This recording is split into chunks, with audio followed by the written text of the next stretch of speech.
परमात्मा के आते यम के दूत आकाश में उड़ गए, जैसे गिद्ध उड़ जाती है मुर्दे को छोड़कर, खाते हुए किसी पशु ने कोई लठवाड़ा आ जाता वो आकाश में उड़ जाती है, ऐसे परमात्मा के आते यम के दूत ने आकाश में छा गए, ऊपर खड़े हैं और इंतजार कर रहे हैं एक बार यू महात्मा जाए इस नाते फिर समारे।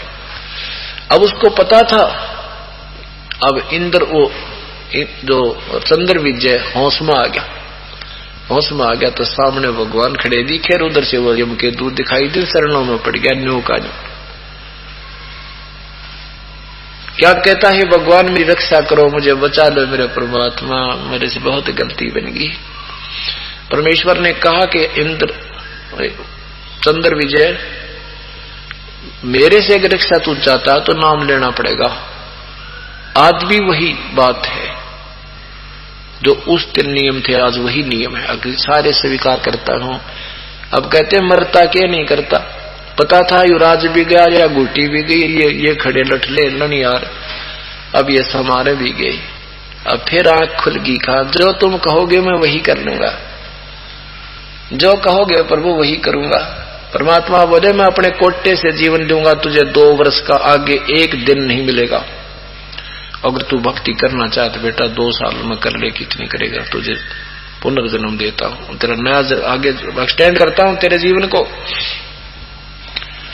परमात्मा ने नाम दिया, प्रथम नाम दिया, द्वितीय मंत्र दिया कुछ दिनों के बाद, और उसने तो फिर रटना लगा दी। वो 2 साल जो के उन्हें दिखाई देते थे कि एक्सटेंशन है अब तो ये, फिर परमात्मा ने उसको भी और इंद्रवती को भी पार किया। बोलो सतगुरुदेव की जय। डसी सर्प ने जब जा पुकारी, इंद्रमती अकुलाय, डसी सर्प ने जब जा पुकारी, अकुलाय आपने तुरंत करी सहाय, बरोली मंत्र सुनाने वाले आपने तुरंत करी सहाय, बरोली सुनाने वाले। धन धन सद्गुरु सत कबीर, भक्त की पीड़ मिटाने वाले, भक्त की पीड़ मिटाने वाले, भक्त की। धन धन सतगुरु सत कबीर, भक्त की पीड़ मिटाने वाले सत साहेब। इस प्रकार परमात्मा अपनी प्यारी आत्माओं का उद्धार करते हैं, चारों युगों में आते हैं। कबीर देव, कबीर परमेश्वर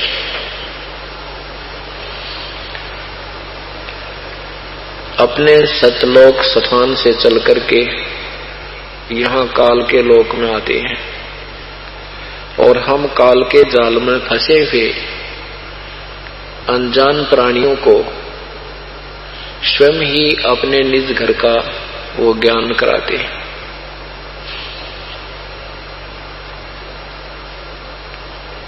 ये जो सत्संग 5 दिवसीय समागम चल रहा है, इसका उपलक्ष्य है कि वो पूर्ण परमात्मा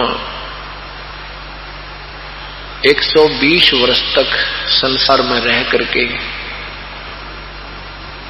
इस कलयुग में और सह शरीर सतलोक गए थे, प्रस्थान किया था। उस परमात्मा का शव नहीं मिला था लाखों दर्शकों के सामने। और जब तक परमात्मा रहे, इन कथित विद्वानों को, जो ऋषि महर्षि संत वेदों के ज्ञाता प्रसिद्ध थे, उनको कोई जवाब मालिक के सामने नहीं आता था।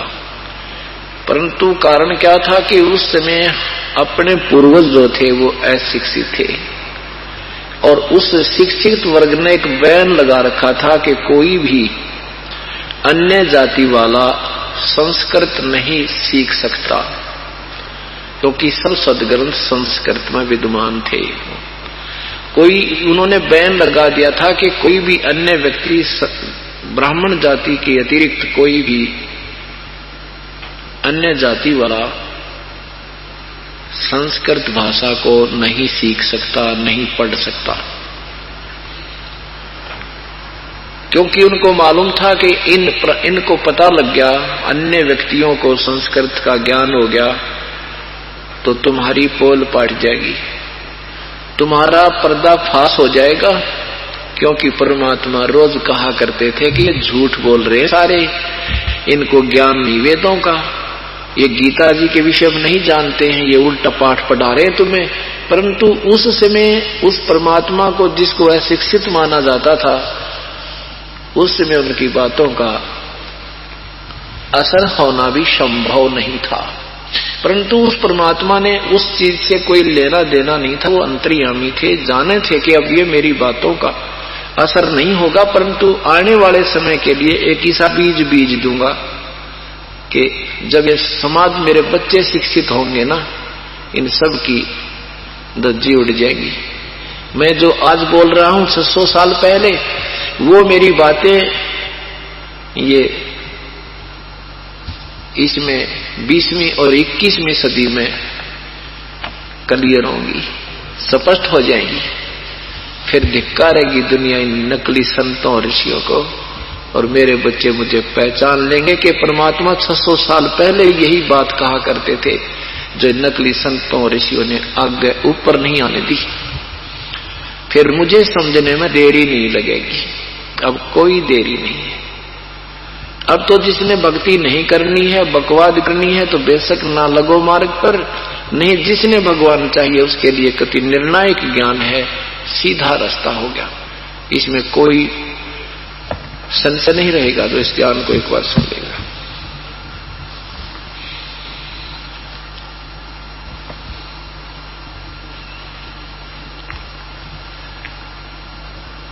परमात्मा हमें एक ही बात पर जोर देते हैं हमारे लिए कि तुम परमात्मा की भक्ति करो, तुम पूर्ण परमात्मा की भक्ति करो, आन उपासना मत करो। पूर्ण परमात्मा कौन है, कैसा है, इसके विषय में हमारे सब सदग्रंथ गवाह हैं। जिन महापुरुषों ने आंखों देखा परमेश्वर को, वो गवाह हैं। लेकिन हमें जो ज्ञान दिया गया उसके विपरीत दिया गया कि परमात्मा निराकार है। ब्रह्मा विष्णु महेश ये पूर्ण शक्ति हैं, अजरो अमर हैं, इनके कोई माता पिता नहीं। जबकि उन्हीं भगवानों के जीवन चरित्रों में लिखा, ये तो नासवान है, इनकी माता दुर्गा है, पिता इनका ज्योति निरंजन काल है, ब्रह्म है, क्षर पुरुष है। इसको सदाशिव, महाशिव, काल रूपी ब्रह्म आदि नामों से जाना जाता है।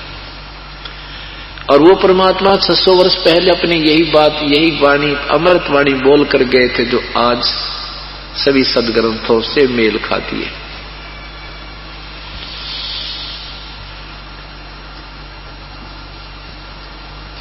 परमात्मा ने कितना कठिन प्रयत्न किया हम अनजान बच्चों के लिए, क्योंकि मालिक को पता है कि ये बिल्कुल नादान है। चाहे यहाँ कोई प्रधानमंत्री बन रहा है, चाहे राष्ट्रपति, चाहे सारी पृथ्वी का पति, चाहे सुरपति बना हुआ, इनको ज्ञान कति नहीं। ये तो बालक अबोध बच्चे हैं। ब्रह्मा विष्णु महेश को भी कोई ज्ञान नहीं, तो आम जीव को क्या होगा? ये तो भोले भाले उड़ जा रही है।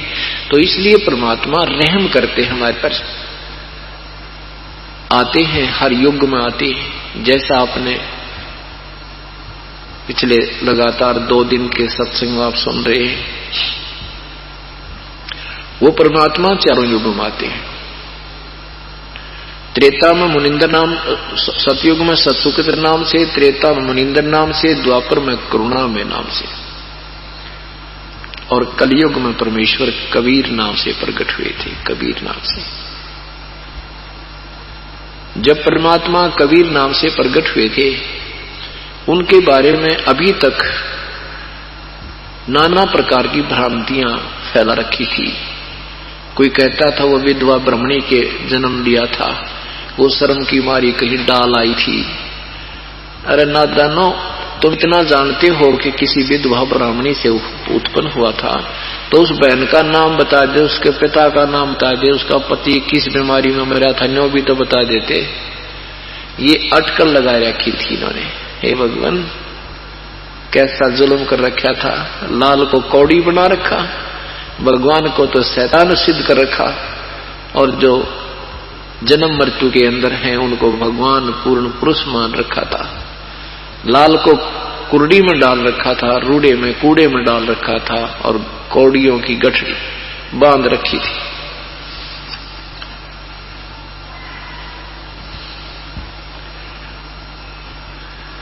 परमात्मा जब कलयुग में प्रकट हुए इसका विवरण सुनाते हैं।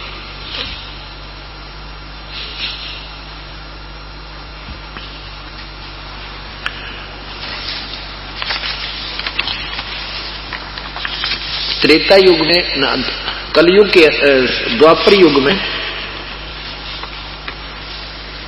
परमात्मा जब करुणा में नाम से आए थे, उस समय उनका एक शिष्य हुआ था सुदर्शन जी, जो वाल्मीकि घर में जन्म था। वाल्मीकि जाति में सुदर्शन सुपच नाम के एक महापुरुष थे, वो परमात्मा के शिष्य हुए थे। ये सुदर्शन जी वही थे जिन्होंने पांडवों की यज्ञ में शंख बजाया था, जो श्री कृष्ण जी से भी नहीं बजा था, और न ही 33 करोड़ देवता 88,000 ऋषियों के भोजन खाने से भी वो यज्ञ में शंख नहीं बजा था। परमेश्वर पूर्ण परमात्मा ने अपनी महिमा बनाने के लिए, अपनी समर्थता का प्रदर्शन करने के लिए और अपने प्यारे पुण्यात्मा का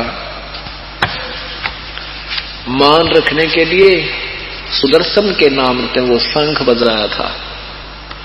सुदर्शन के माता पिता नहीं माने थे, सुदर्शन के माता पिता नहीं माने थे, प्रभु की वाणी को उन्होंने उपदेश नहीं लिया था। सुदर्शन जी ने प्रार्थना की थी परमेश्वर कबीर साहिब से, हे प्रभु, अब मेरे माता पिता की विपरीत बुद्धि हो चुकी है, अब नहीं मान रही, ना जाने कौन सा पाप कर्म इनका आड़े अड़ गया है, ये भगवान को पहचान नहीं रही है। हे परमात्मा, दास की एक यही अर्ज आपसे है, जब भी कभी इनको मनुष्य शरीर मिले प्रभु चरणों में लेना, इनको पार करना मेरे दाता। परमात्मा ने कहा, बेटा मैं वचन करता हूं तो निश्चिंत हो जा, इनको मैं पार करूंगा। सुदर्शन जी के माता पिता उसमें ये वाल्मीकि जाति में थे, फिर उनका जन्म ब्राह्मण कुल में हुआ, उसमें भी उनको संतान नहीं थी, परमात्मा उन्हें मिले लेकिन वो समझे नहीं। दूसरा जन्म भी उनका फिर ब्राह्मण और ब्राह्मणी का हुआ, उसमें भी उन्होंने परमात्मा को नहीं पहचाना। तीसरा जन्म फिर उनका फिर ब्राह्मण ब्राह्मणी का हुआ। गौरी शंकर पुरुष का नाम था, सरस्वती स्त्री का नाम था। ब्राह्मण कुल में जन्म था, संतान नहीं थी। दोनों के दोनों बहुत ही धार्मिक वृत्ति के थे, भगवान शिव के पुजारी थे। भगवान शिव की शिव पुराण की कथा किया करते थे, निस्वार्थ किया करते थे। जो पैसा आ जाता था उसको भंडार में लगा देते थे, जो पूजा आती थी अपने खाने योग्य रख लेते थे, बस।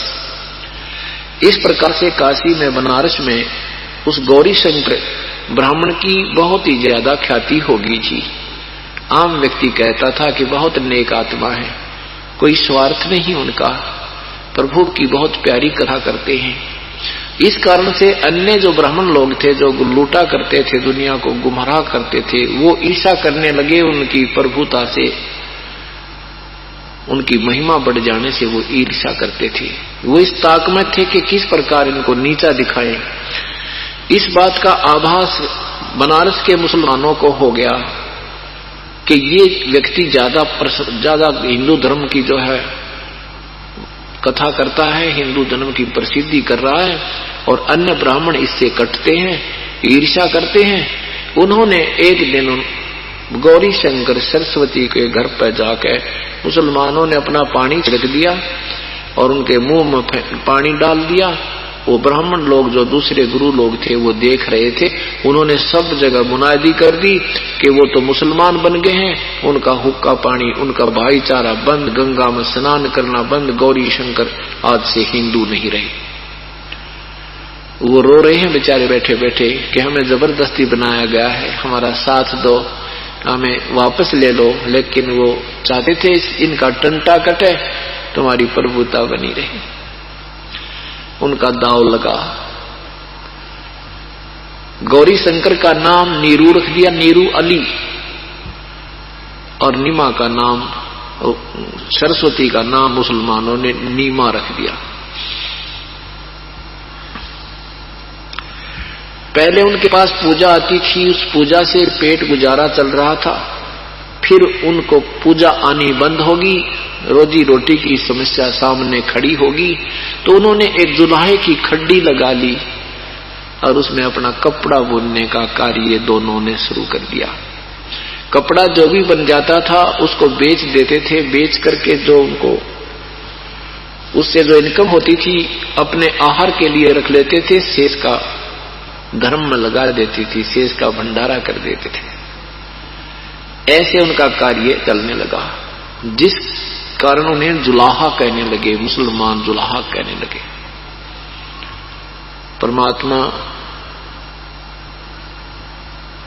परमात्मा की कसक उनके हृदय में फिर भी बनी रही।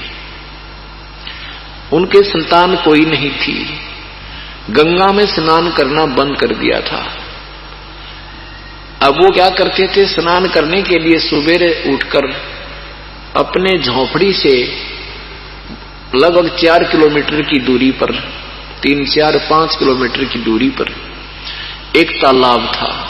वो गंगा की लहरों से, गंगा का पानी उछल उछल कर, जब गंगा भर के चलती थी उससे उछल उछल कर एक बहुत बड़े सरोवर का रूप धारण कर रखा था, कर लेता था।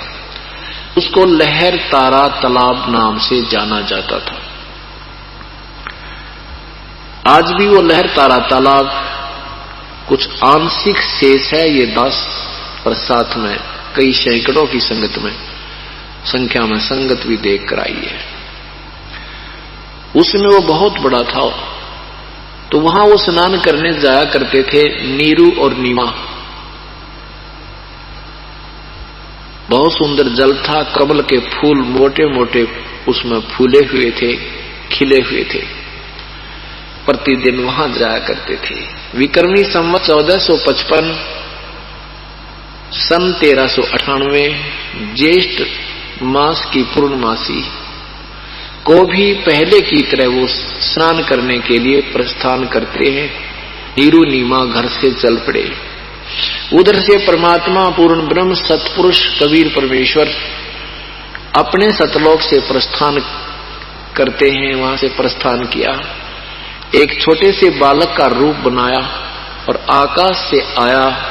उस समय एक अष्टानंद नाम के ऋषि, जो स्वामी रामानंद जी महाराज के शिष्य थे।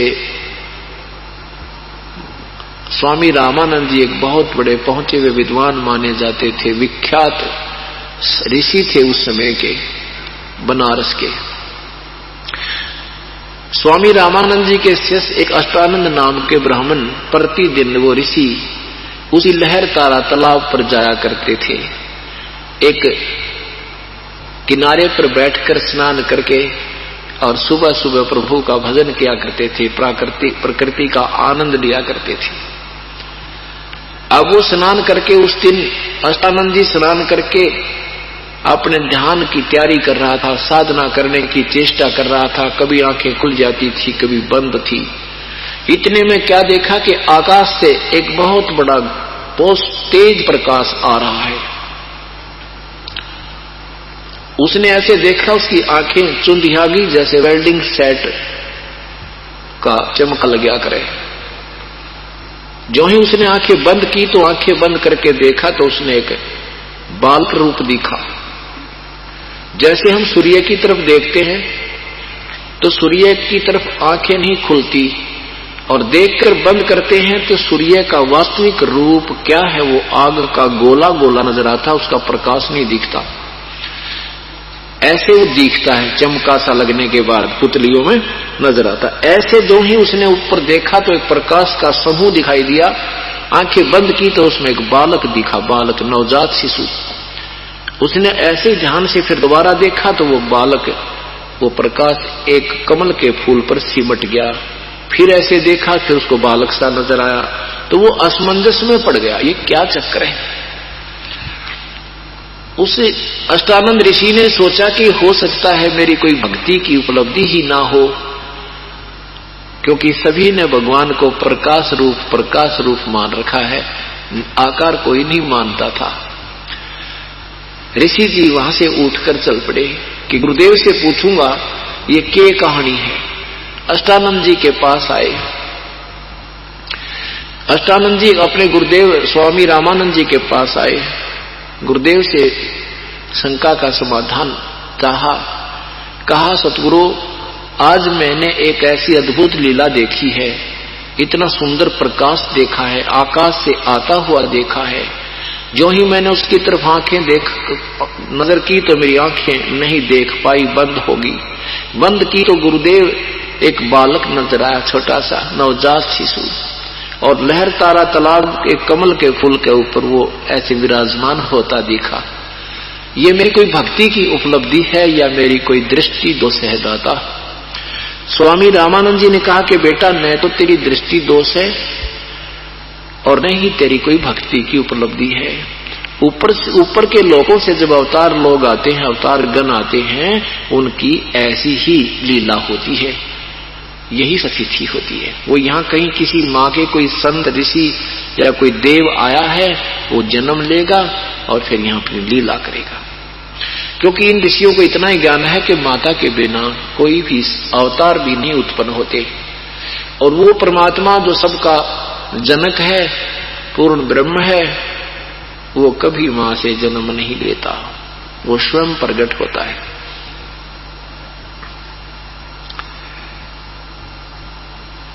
अब रामानंद जी ने जैसा वो जानते थे अपने शिष्य की शंका का समाधान कर दिया और शिष्य संतुष्ट हुआ। उधर से नीरू और नीमा भले ही वो मुसलमान बन गए थे, लेकिन शंकर भगवान की याद को वो भुला नहीं पा रहे थे। रास्ते में नीमा अपने भगवान शिवजी से कहती है, हे भगवान शंकर, क्या आपके दरबार में हमारे लिए खिलौने खत्म हो गए? एक सहारा हमें भी दे दो, एक खिलौना हमें भी बख्श दो, हमारा भी जीवन सफल हो जाए, बुढ़ापे का सहारा बन जाए। ऐसे कह करके वो बहुत बुरी तरह रोने लगी। नीरू ने कहा, नीमा मत रोया कर, परमात्मा की रजा में राजी रहना चाहिए। उनकी रजा है, वो देना चाहते तो दे ही देते, आबादी से ज्यादा उम्र होगी है, अब कहाँ मेरे भाग्य में लाल नहीं है, पुत्र नहीं है। और नीमा तू मत रोया कर, तेरी आंखें फूट जाएंगी और रो रो कर तेरी आंखें कमजोर हो जाएंगी। बुढ़ापे में कोई उंगली पकड़ने वाला है नहीं, क्यों अपना शरीर खराब करती है, मत रोया कर। बहुत प्यार से उसको समझाता हुआ आ रही हैं और करते करते लहर तारा तालाब पर पहुंच गए। नीमा ने पहले स्नान किया। नीमा स्नान करके बाहर आ गई। नीरू स्नान करने के लिए गया। उस समय ब्रह्म मुहूर्त बोलते हैं, सूर्य उदय होने से 1.5 घंटा पहले उसको ब्रह्म मुहूर्त बोलते हैं। वो समय ऐसा होता है कि आध घंटा पहले तो घोर अंधेरा दिखा है, आध घंटे के बाद रोशनी हो जाती है, वो समय कुछ ऐसा होता है। नीमा स्नान करके बाहर आई थी, कपड़े चेंज करने लगी और नीरू स्नान करने के लिए प्रवेश कर गया लहर तारा तालाब में। अब नीमा ने जो कपड़ा बांध कर नहाई थी, उसको धोने के लिए, साफ करने के लिए पुनः जब पहुंची उस सरोवर के किनारे पर, तब तक कुछ रोशनी होगी थी। सामने वस्तु नजर आ रही थी पर स्पष्ट नहीं थी। जो ही वो किनारे पर पहुंची तो एक कमल के फूल पर एक उस परमात्मा का पैर हिल रहा था। परमेश्वर ने एक अंगूठा अपने मुख में दे रखा था, पैर का एक पैर के अंगूठे को हिला रहा था ऐसे।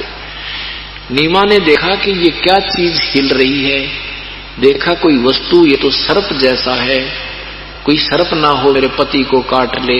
इस दृष्टिकोण से ध्यान से देखा तो उसने देखा कि तो बालक है छोटा सा, एक अंगूठा मुख में और एक पैर हिला रहा है।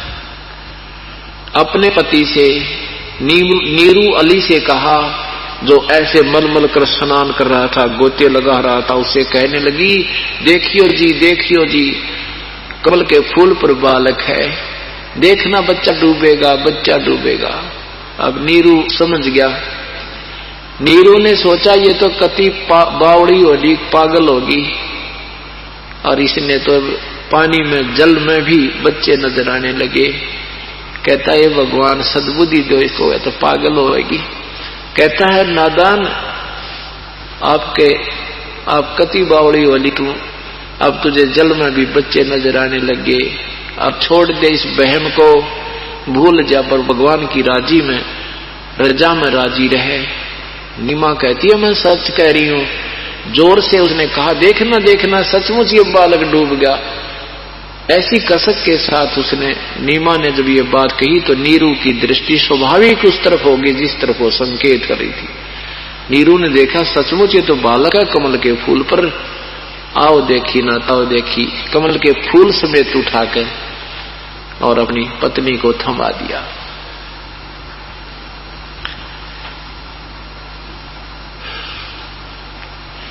अब उस परमात्मा का नाम लेने से हृदय भर आता है। और जिस बहन ने उस परमेश्वर को सीने से लगा, कितने पुण्य कर्मी होगी वो। उस परमात्मा के सपस का बच्चे की तरह प्यार करके उसने जो आनंद आया होगा, उसका कोई शब्द नहीं, कोई कलम नहीं जिससे वो लेख लिख दिया जाए। नीमा उस बच्चे को लेकर के सीने से लगाती है, कभी मुख चूमा है, प्यार करती है, शुक्र मना रही है अपने शिव जी भगवान का।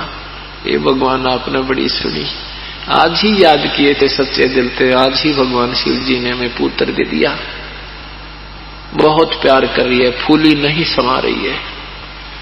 जैसे कंगले ने धन पा जा, कंगाल को धन मिल जा, सर्प ने मणि पा जा, ऐसे वो परमात्मा का शुक्र मना कर उस परमेश्वर को सीने से लगा कर प्यार कर करके कभी मदहोश होगी, पागल हो रही थी। अब नीरू स्नान कर रहा था। स्नान करते करते उसके मन में विचार आया कि पहले तो हमें जबरदस्ती मुसलमान बना दिया, मुसलमानों से हमारी कोई दोस्ती नहीं, हिंदुओं से प्यार नहीं, हिंदुओं से हमारा संपर्क कट गया। अब हम इस बच्चे को लेकर जाएंगे तो नगर निवासी पूछेंगे कहां से लाए, हम कहेंगे कमल के फूल पर मिला, वो कहेंगे तुम झूठ बोलते हो, किसी का उठा कर लाए हो, नवजात शिशु है, उसकी मां रो रही होगी, इसका परिवार रो रहा होगा, बताओ किसकी है। हमें मार मार कर हुलिया बिगाड़ देंगे और बालक भी छीन लेंगे और कहीं देश निकाला न देते। ये समाज का जो दृष्टिकोण, समाज दृष्टिकोण से सोच कर अपनी पत्नी से बाहर आकर कहने लगा, नीमा इस बच्चे ने यही छोड़ दे, इसी में अपनी खैर है। नीमा कहने लगी, ना जाने इस बालक ने मेरे ऊपर के जादू कर दिया, मैं इसके बिना जी नहीं सकती, अपने प्राण त्याग सकती हूँ, मैं इस बालक ने नहीं छोड़ सकती। रह कर सीने से लगा रही है और ऊपर ने परमात्मा की तरफ दृष्टि करके शुक्र मना रही है। नीरू ने सारी बातें समझाई कि देखो, जिद मत करो, परिस्थितियां भी देखो अपनी, हिंदू अपने साथ नहीं, मुसलमानों से प्यार नहीं, और जबरदस्ती हमें मुसलमान बना दिया गया है। अब इस बच्चे को भी छीन लेंगे और हमें देश निकाला मिल जाएगा, ये बच्चा भी नहीं रहेगा, घर बार भी नहीं रहेगा, हम भटकेंगे, दर दर की ठोकर खाएंगे, तो इस बालक को यहीं छोड़ दे। नीमा ने कहा कि मैं इस बालक के लिए देश निकाला भी ले सकती हूँ, मैं दुनिया के जूते खा सकती हूँ, पर इस बालक को नहीं छोड़ूंगी, ये मेरे तो नस नस में समा गया, मेरे बस की बात नहीं। अब नीरू कहने लगा, तू जड्डन बहुत होगी, हठ बहुत करने लगी, तू समझती नहीं बातों को। पहली बार अपनी पत्नी को की तरफ उसने हाथ उठाया, रोते हुए आंखों में पानी भर के तू कति नहीं समझती बात को, अपनी बात ने घनी ऊपर रखने लगी, जिद्दी होगी तू, समझती नहीं कहानी को, या तो इस बच्चे ने यहां रख दे, नहीं मैं तेरे एक थप्पड़ मारूंगा। विवश होकर के अपनी पत्नी की तरफ ऐसे थप्पड़ किया था। परमात्मा बोले कि नीरू हम तेरे लिए आए हैं, तुम्हें कोई कुछ नहीं कहेगा, मुझे घर ले चलो। इतना कहकर चुप हो गए। अब नीरू का हाथ ऐसे हुआ था जो का तो न्यू हो गया, घबरा गया कि कोई ये देवता ना हो, कोई फरिश्ता ना हो, कोई सिद्ध पुरुष ना हो, कोई भूत प्रेत ना हो और तुझे हानि हो जा। चुप करके आगे आगे चल पड़ा। घर पे आगे अब दुनिया देखना आवे, कहें इतना सुंदर बालक है, हे भगवान कहाँ मिला तुमने, इतना नु गहराई ज्यादा डिटेल में नहीं जान। वो कहने लगे कि हमने कमल के फूल पर मिला, किसी ने नहीं गहराई तक ध्यान नहीं दिया और बच्चे की प्रशंसा करने लगे। ये तो कोई कहे तो ब्रह्मा का स्वरूप है, कोई कहे तो विष्णु जैसा सुंदर है, कोई कहे शिवजी जैसा तो शिवजी जैसा सुंदर है, कोई कहे तो देव है, कोई कहे तो महादेव है। इतना सुंदर बालक, तेज ऐसा सुंदर शरीर, सफेद शरीर मालिक का जैसे बहुत ही प्यारा था। गरीबदास जी ने बहुत ही अच्छा चित्रण किया है। आपको वाणी सुनाते हैं उस परम पिता के बारे में। काशीपुरी कष्ट किया उतरे अधर अधारे, मोमन को मुजरा हुआ जंगल में दीदारे।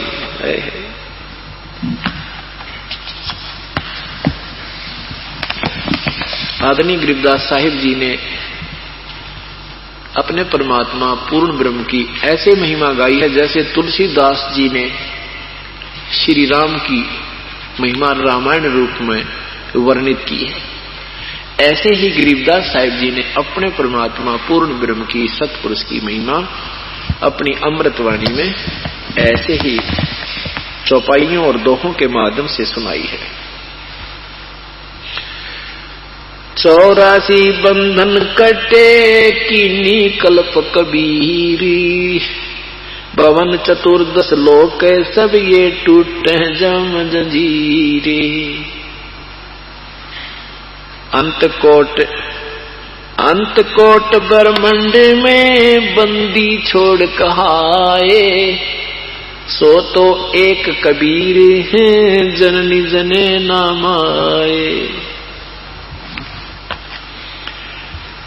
शब्द स्वरूपी साहेब धनी, शब्द सेंध सब माही, बाहर भीतर रम रहा जहां तहां सब ठाई।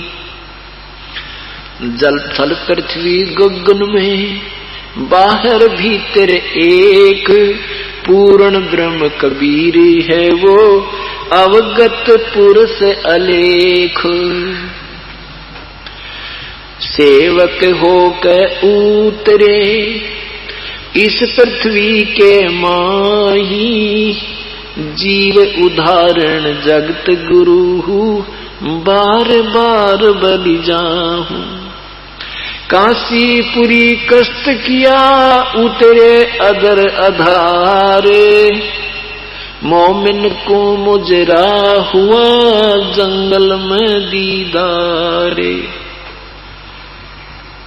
अब क्या वर्णन कर रहे हैं कि सुंदर बालक, उस छोटे से बच्चे का कितना सुंदर रूप था।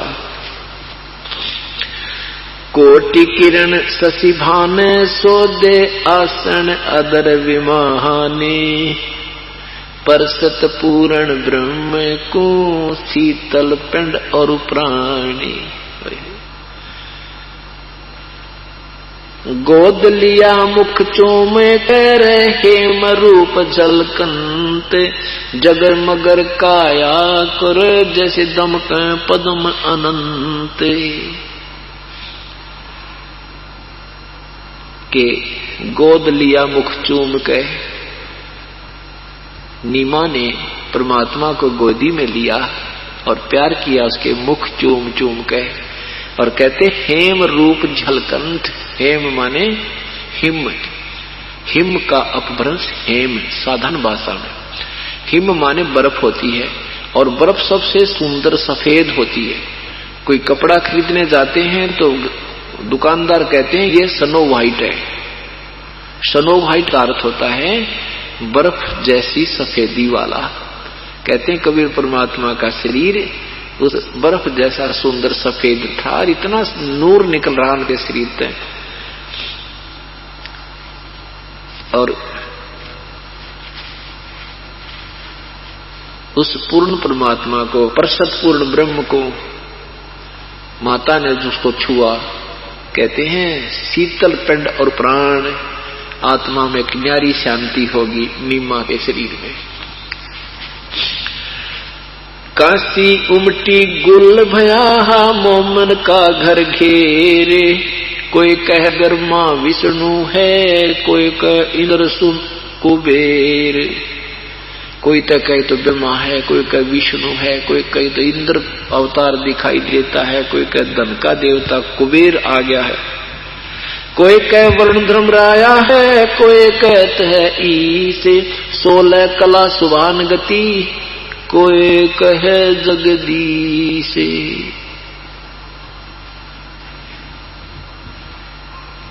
कोई कहे छल ईश्वर नहीं, कोई किन्नर कहलाए, कोई कहे गण ईसे कहा, ज्यों ज्यों मात रिसाए। जितने भी नए नए नाम धरे उस बालक के, कहते वो माता नीमा क्रोधित होती है, क्षोभ आती है। तुम तो कोई कुछ कह रहा है, कोई कुछ कह रहा है, मेरे बेटे एक में घने नाम मत रखो इसके। फिर क्या बताते हैं, खलक मुल्क देखण गई, खलक मुल्क देखण गया, ये राजा प्रजा रीत, जम्बू दीप जहान में वो उतरे शब्द अतीत।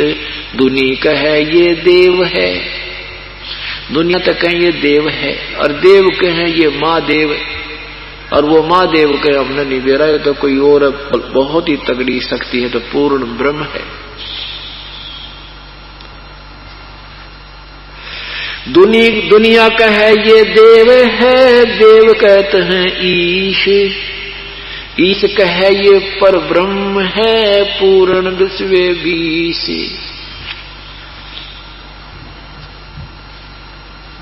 अब इस तरह परमात्मा की महिमा का वर्णन होने लगा, सारे पूरी बनारस में चर्चा का विषय हो गया। इतना सुंदर बालक है, देखते भूख भाग गए। फिर काजी आ गए लड़के का नाम रखने के लिए, काजी आ गए लड़के का नाम रखने के लिए। उधर से हिंदू पंडित भी पहुंच गए, वो लालची, क्योंकि वो नए नए मुसलमान बने थे, और वो हिंदू ब्राह्मण जो वो भी पहुंच गया अपनी नाम धरने के लिए, लालच में हमें भी 2 रुपये मिल देंगे। उधर से काजी आ गए। काजियों के आने के बाद ब्राह्मण तो एक तरफ चुप करके बैठ गए, कोने में नाम ये रख देंगे कि मैं हम भी मांग लेंगे, चलती दफा कुछ तय देगा हमें। इस उद्देश्य से ब्राह्मण लोग वो बैठे रहे। काजियों ने आकर के नाम रखने के लिए अपनी कुरान शरीफ को ऐसे खोला, वो खोलते एक मंत्र सा पढ़ के, जो भी अक्षर पहला होता है दाईं ओर, उसी के ऊपर वो नाम रखते हैं। तो उन्होंने उसमें कबीर अक्षर देखा, उस पृष्ठ पर कबीर कबीर कबीर लिखा था पूरे पृष्ठ में।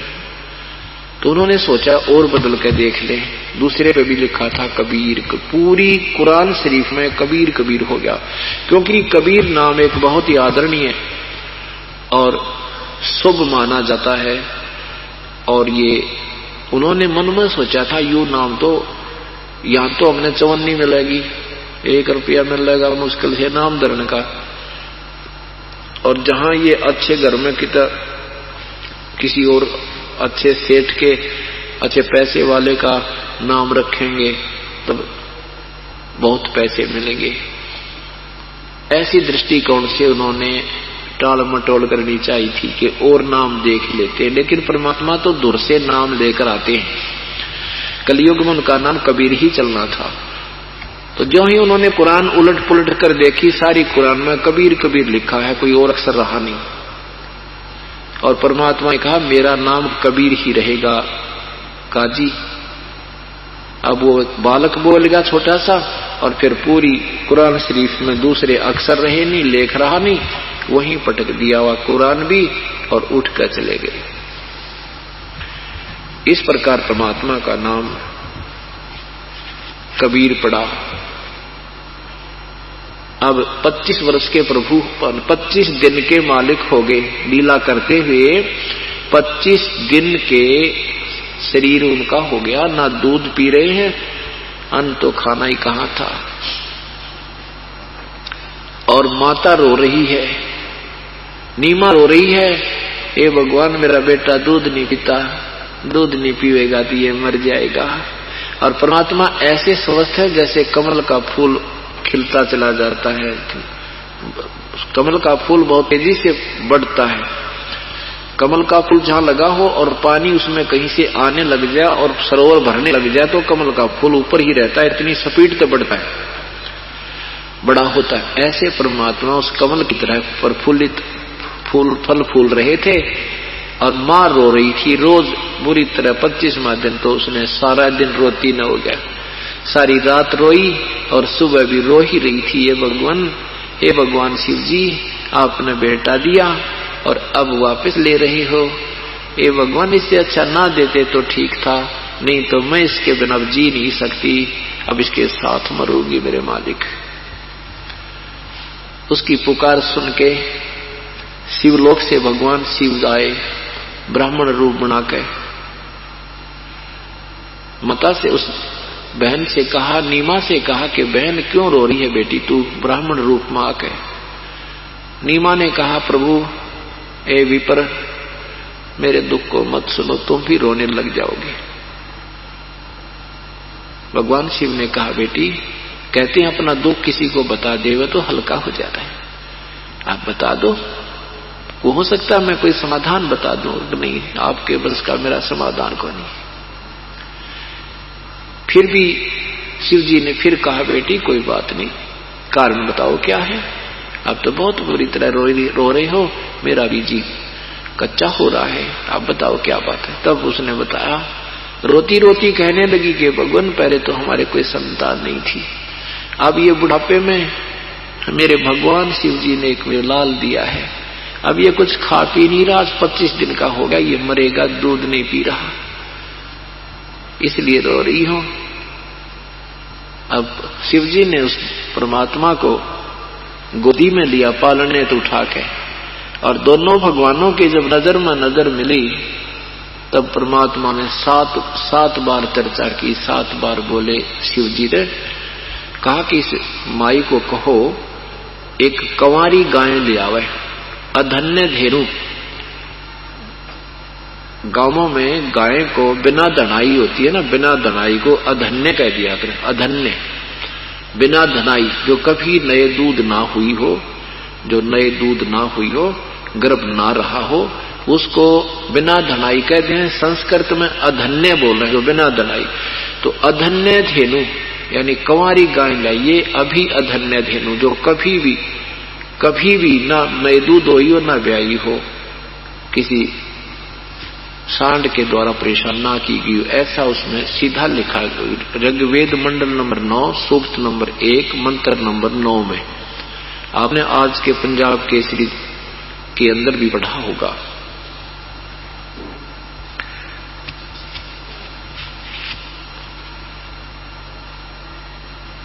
नीमा आपका पति को बुला कर लाई है। उधर से भगवान शिव ने कहा कि माई ये बेटा, ये बालक नहीं मरेगा, तू चिंता मत कर, इसके तो नक्षत्र, इसका संस्कार बहुत ही उत्तम है, ये तो पता नहीं कौन से परम शक्ति कौन से लोक से आए हैं, माई तू चिंता मत करे, मत रो, ये नहीं मरने वाला बालक है, इसकी तो बहुत लंबी आयु है।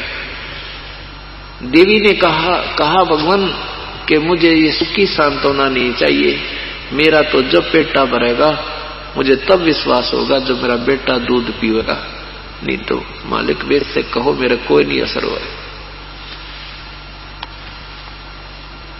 तब परमात्मा ने कहा, कबीर साहब जब गोदी में लिए शिवजी ने, परमेश्वर ने कहा कि इसको कहो, इनको कहो कि एक गाय मंगवा ले कंवारी, और आप उसकी कमर पर हाथ रख देना, वह दूध देवेगी। और फिर वो रोज प्रतिदिन दूध दिया करेगी, जब भी उसके नीचे पात्र करेंगे वो दूध दे दिया करेगी। और एक कोरा पात्र कुम्हार के घर से मंगा ले। ऐसी बातें कहकर परमात्मा चुप हो गए।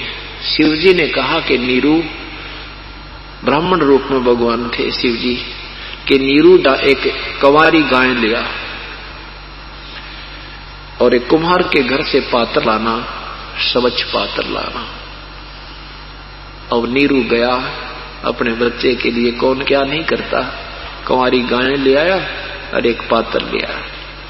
भगवान शिव ने उस गाय के कमर पे थबकी लगाई और नीचे दूध की धार बंध गई, वो पात्र नीचे रख दिया। परमात्मा ने दूध पिया। उसके बाद प्रतिदिन वो गाय दूध देने लगी और परमात्मा दूध पीने लगे। अब पहले नीरू और नीमा दोनों मिलकर खड्डी का काम करते थे। अब नीमा तो बच्चे के लाड प्यार में लगी रहती है, कोई काम नहीं करती, घर का रोटी बनाती है। और नीरू कपड़ा बुनता है, वो बहुत कम बुना जाता है, और फिर गाय का चारा वगैरह प्रबंध करना पड़ता है। पैसे की बहुत समस्या आने लगी, कई बार तो आहार भी नहीं मिलता था।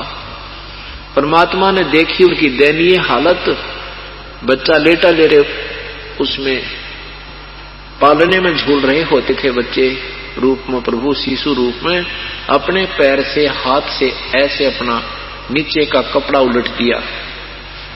माता जब आई देखने के लिए, उसमें एक असरफी देखी उनके कपड़े के नीचे पोतड़े का तवा, जो भगवान के नीचे कपड़ा बिछा रखा था वो ऐसे उलट दिया हाथ मार कर, जैसे बालक उलट पुलट कर दिया करता है।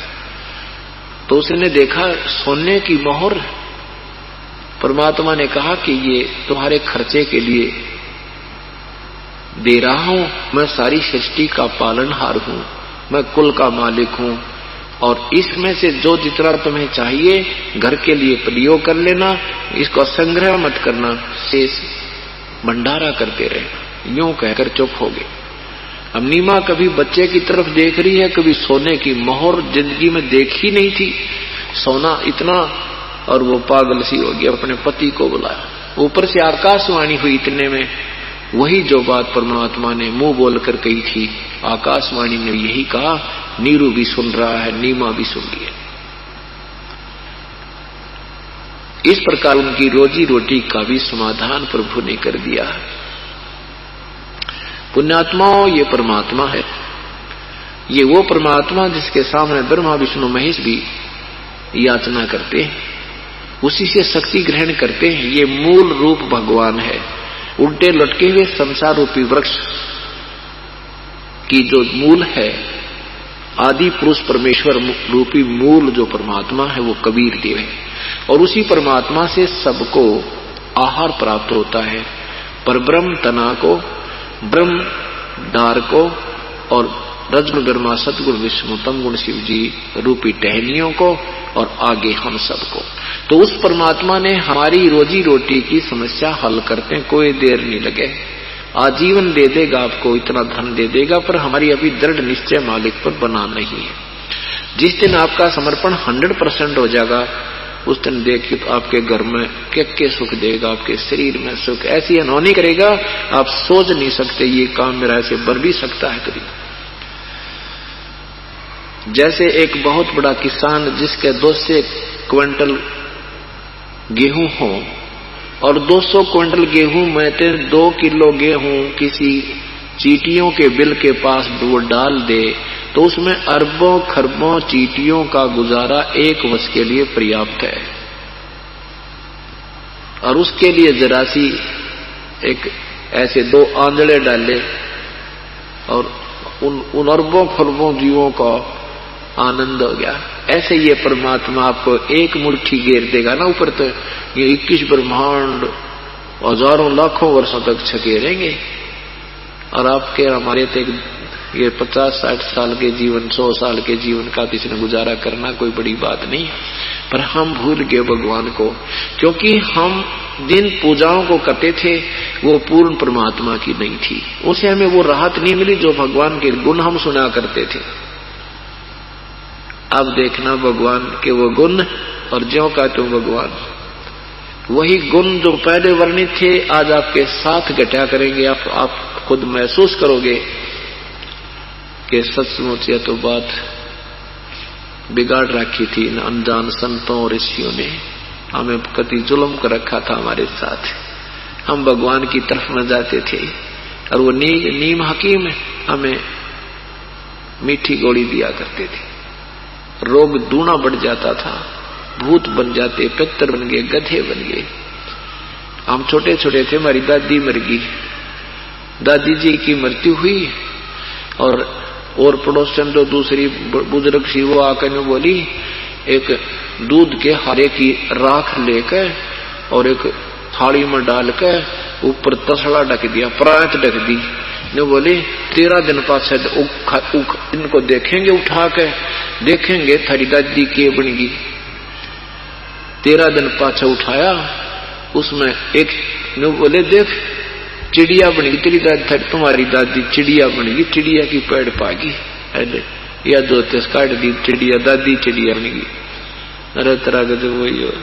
अब हमने पता पशु बने, पक्षी बने, क्योंकि भक्ति उन्हें करी नहीं, चिड़िया नारदकी तौर को और पशु पक्षी बनी होगी, भक्ति कभी करी नहीं।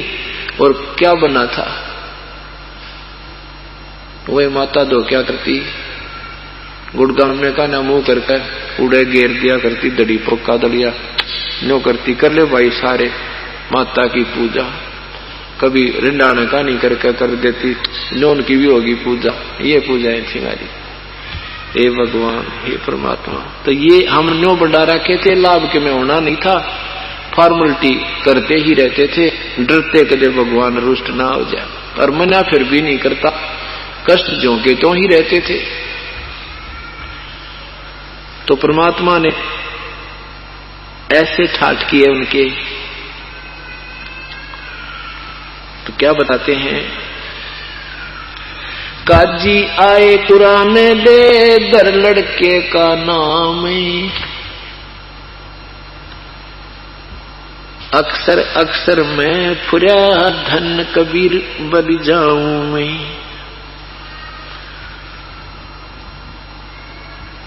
सकल कुरान कबीर हैं, अरफ लखे जो लेख, काशी के काजी कहें गई दीन की टेक। फिर दूध न पीवे न अनभक है, नहीं पालने झोलनते, अदर अमान ध्यान में कमल कला फूलंत। दूध न पीवे न अनभक, सही पालने झोलंत, अदर अमान ध्यान में कमल कला फूलंते। कमल की तरह फूल रहा है, फल फूल रहा है, यानी इतना समझदार कुछ खा पी नहीं रहा। 25 दिन हो गए। शिव उतरे शिवपुरी से, अवगत बदन विनोद, मैं के कमल खुशी भय हे, जग लिया ईश को गोद। जब भगवान को गोदी लिया, नजर नजर से मिल गई, किया ईश परिणाम, धन मोमर धन पूर्णा, धन काशी निकाम। शिव जी कहने लगे, धन है मोमन, धन है नीरू नीम तुम्हारा, धन है या काशीपुरी, धन है जो ऐसे परमात्मा, ऐसे पुण्य, ऐसे महान आत्मा आपकी काशी में आए हैं। 7 बार चर्चा करी, बोले बालक बैनी, शिव को कर्मस्त्रक धरा, लामो मन एक दैनु, अनब्यावर को दूहत है, दूध दिया तत्काल, पीवे बालक ब्रह्म गति, ता शिव भय दयाल। अब परमात्मा जिस कार्य के लिए आए थे वो पूरा करना था। परमात्मा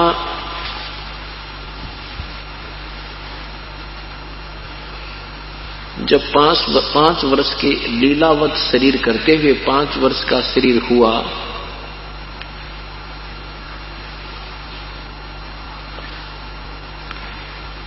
उसमें उन्होंने गुरु मर्यादा बनाए रखने के लिए रामानंद जी एक बहुत बड़े विद्वान पुरुष ब्राह्मण थे, जो अन्य जाति वालों को, दूसरी जाति वालों को दीक्षा नहीं देते थे, नाम मंत्र का आदेश उपदेश नहीं देते थे। और परमात्मा ने रामानंद जी की ये भ्रमणा मिटानी थी, क्योंकि रामानंद जी बहुत अच्छी आत्मा के पुण्य आत्मा थे, बहुत सुलझे हुए व्यक्ति थे, लेकिन काल ने सभी को चक्कर में डाल रखा है। रामानंद जी की फड़क निकालनी थी परमात्मा ने, उनको बताना था ब्राह्मण क्या चीज होती है, ब्राह्मण कौन होता है। इस दृष्टिकोण से जब परमात्मा 5 वर्ष के हुए, उन्होंने गुरु बनाने का निर्णय किया श्री रामानंद जी को। रामानंद जी स्नान करने के लिए सुबह सुबह गंगा में जाया करते थे। गंगा से उनका आश्रम ज्यादा से ज्यादा 4 एकड़ अर्थात 700-800 फुट की दूरी पर था। उसमें कबीर परमात्मा 5 वर्ष के थे, रामानंद जी 104 वर्ष के थे। दोनों के शरीर में अंतर 99 वर्ष का था, 99 वर्ष का। 104 वर्ष की आयु में रामानंद जी स्वस्थ थे और नहाने के लिए ब्रह्म मुहूर्त में सुबह सुबह जाया करते थे। परमात्मा वहां कबीर देव, कबीर परमेश्वर उस गंगा के ऊपर घाट बना हुआ था। उस गंगा के घाट में पंचगंगा घाट बोलते हैं उसको। पंचगंगा घाट में पौड़ियों के ऊपर जाकर लेट गए। रामानंद जी नीचे जाने लगे, उनकी खड़ाऊ लगी सिर में, परमात्मा के कबीर साहब के रामानंद जी की खड़ाऊ लगी सिर में, और जैसे बालक रोता है ऐसे रोने लगे। रामानंद जी शीघ्रता से नीचे को झुके कि किसी बालक का लगी। संत दयालु होते हैं। एकदम उनके कंठी से गले में एक माला होती है जो वैष्णव साधु की प्रतीक होती है। उसमें एक ही तुलसी का मनिया होता है, मणका होता है, और शेष एक धागा होता था। वो रामानंद जी की वो माला निकल कर परमात्मा कबीर साहब के गले में डल गई अंधेरे में। रामानंद जी ने कहा, बेटा रो मत, राम राम बोल, राम राम बोल बेटा, राम राम बोल, राम के नाम से सुख होता है। परमात्मा चुप हो गए। रामानंद जी ने कहा, बेटा तू बैठ जाए यहां पर, तू भूल से आ गया, शुक्र है बेटा गंगा में नहीं डूबा, रू बैठ जाए यहां, अभी मैं स्नान कर लेता हूं, तुझे आश्रम में ले चलूंगा, वहां जिसका होगा भिजवा देंगे तुझे, चिंता ना कर। ऐसा कहकर के स्वामी जी नहाने लग गए। परमात्मा अंतर ध्यान हो गए और अपने मुंह बोले माता पिता की झोपड़ी मां के सो गए। रामानंद जी स्नान करने के बाद बाहर आए, देखा तो बालक है नहीं, क्योंकि सूर्य उदय हो चुका था। रामानंद जी ने सोचा बच्चा है, चला गया होगा, रात्रि में नींद में यहां सो गया होगा, नहीं ध्यान रहा। एक दिन परमात्मा कबीर साहब, क्योंकि उन्होंने तो ये कार्य अपना करना था, इन छेड़ना था, इनको सबको समझाने की चेष्टा करनी थी, अपना ज्ञान बताना था, इसलिए पहले गुरु बना लिया। रामानंद जी ने 1400 ऋषि शिष्य बना रखे थे जो प्रचार किया करते थे पवित्र पुराणों का, पवित्र गीता जी का, पवित्र वेदों का नाम ले लेकर, और वो जनता को समझाया करते थे उन्होंने 1400 ऋषि बना रखे।